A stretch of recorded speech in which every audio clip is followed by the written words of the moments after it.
I swear, this all started with what I thought was the best night of my life. My best friend Daniel, 29M, I'm 28M, calls me up at 11:30 at night, totally out of breath, telling me to come over. I'm thinking maybe something happened with his girlfriend, or maybe he got in a fight. But when I get there, he's sitting on the kitchen floor holding a winning lottery ticket. $30 million. I thought it was a prank. I kept waiting for him to laugh, but then he pulled out the official paperwork, the validation slip. The whole thing was real.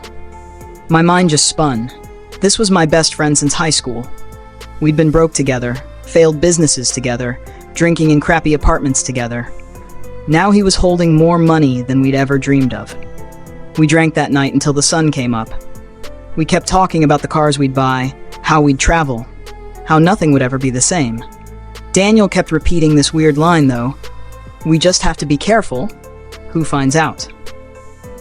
I figured that was normal. You don't want to advertise that you're suddenly rich.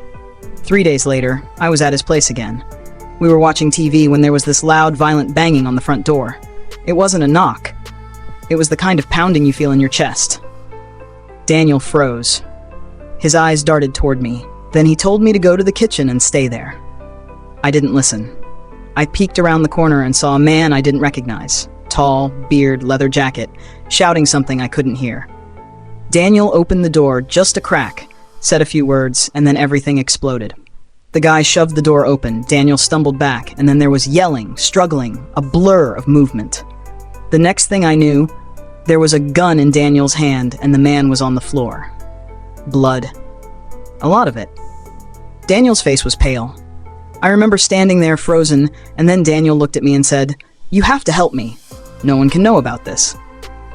I didn't call the cops. I helped him wrap the body in an old tarp, shove it in the trunk of his car, and drive out past the old logging road about an hour away. We buried him in the middle of the night. No markers, no words, just cold dirt and colder silence. The whole time, Daniel kept muttering, "He tried to rob me. He was gonna kill me." I had no choice. I believed him. I wanted to believe him. But over the next week, little things started gnawing at me. One night we were drinking again and I asked him, how did the guy even know about the lottery win? Daniel froze for a fraction of a second before shrugging and saying, "Small town, people talk." Then I found a photo on Daniel's fridge under a bunch of magnets, a group shot from a barbecue.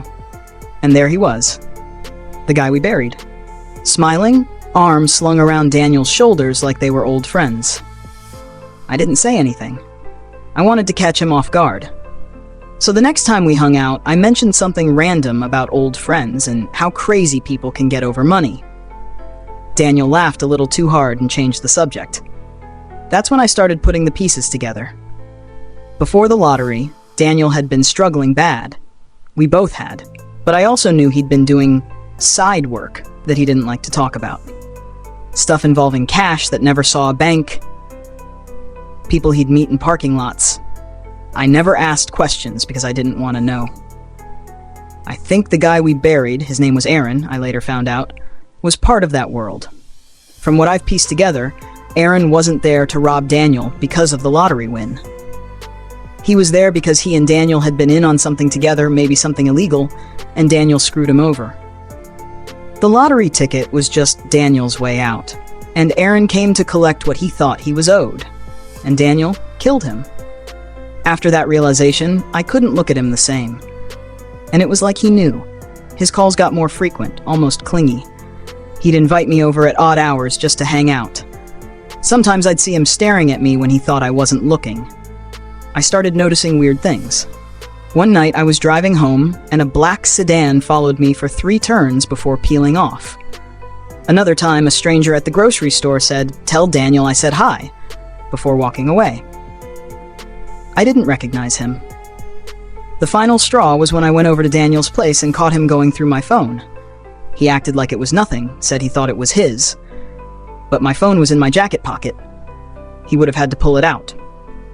2 nights ago, I woke up to a text from an unknown number. "How's your friend Daniel?" That's it. No name, no context. I haven't told Daniel.